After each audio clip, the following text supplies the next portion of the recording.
How's everybody? Good, good, good.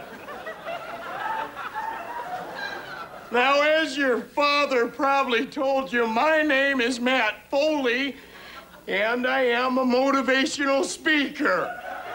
He was a big man with a big style on stage. I am 35 years old. I am divorced, and I live in a van down by the river. And offstage, Chris Farley was, if anything, even bigger. Come on, boys, we're going to Hooters. You get your camera off the Buffalo wings, not Joe's. It was an excessive, oversized life that led to this. His death, it was reported, came after several days of binging on booze and drugs and sex. Chris Farley was 33, the same age as his hero, comic John Belushi, was when he died. Farley's story, those who knew him tell us, is one of a funny big kid who struggled to fit in.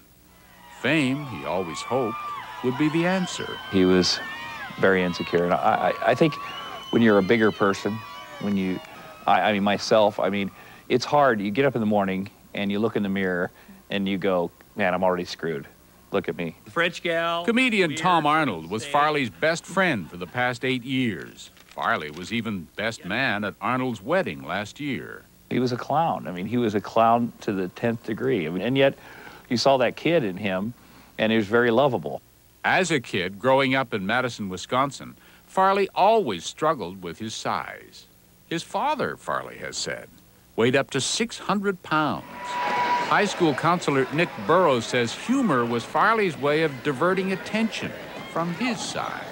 He was a kid that could sit at a lunchroom table, if you can think about your high school days yourself, and the whole table would be roaring, and you know where Chris Farley was.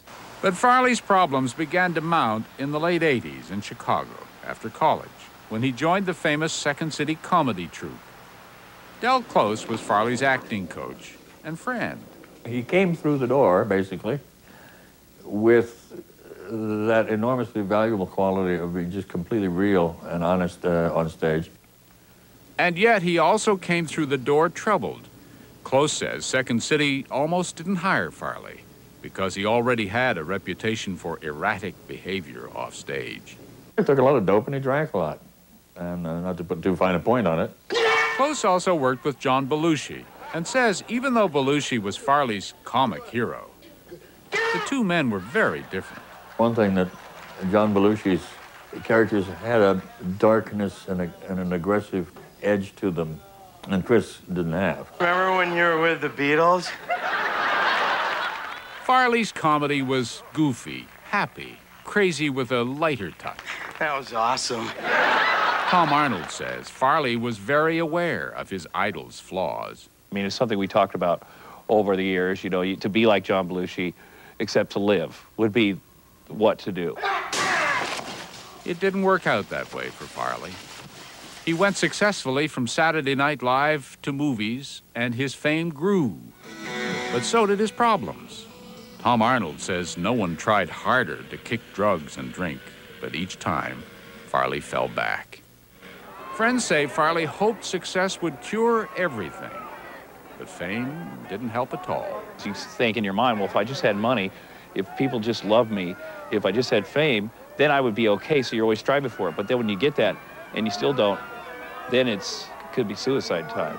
Yo soy el niño. Farley's excesses just got worse. By the time of his last appearance on Saturday Night Live back in October, Farley weighed over 300 pounds. He wore a size 54 jacket.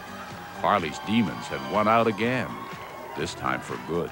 We can make it poetic, but the truth is he died a very painful, ugly, sad death, and we have to remember that, you know, so that it's not repeated again and again. Everyone who knew him saw the talent and the intelligence and the sweetness of Chris Farley. Everyone saw it but him. At least, says Arnold, the pain is behind him.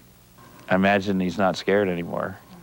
And he spent a lot of time being scared, you know, scared of getting caught, scared of not being able to control himself. And hopefully there's peace there for him.